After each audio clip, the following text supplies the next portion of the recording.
Hello and welcome to another episode of How You Can Do It Too.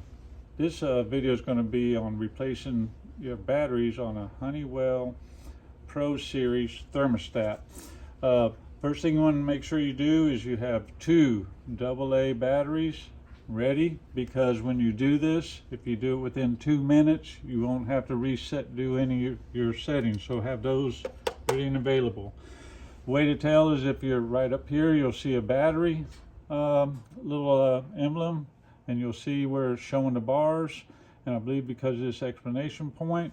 But first thing you want to do is on your mode is make sure you have everything off. The system is not running, so this little button right here will change the mode, and when you see it says off right there, then what you're going to want to do is come over here, grab your thermostat, give it a little pull like so. You'll hear it pop out.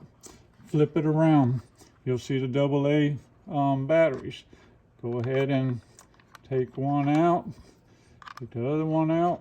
Pay attention to how you're taking them out.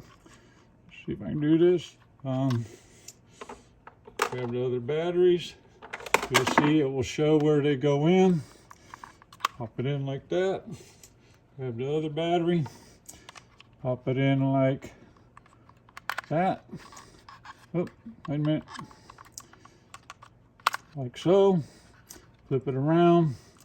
Line it up. You pop it back in. You'll know everything's good because the little battery symbol went away. The exclamation mark went away. You shouldn't have lost any of your settings. You can go ahead and turn your system back on with your mode, whether it was heat, cool, whatever you had it set on. Boom, you're done. Hope this videos helped you. Remember, if I can do it, you can too. Have a good day.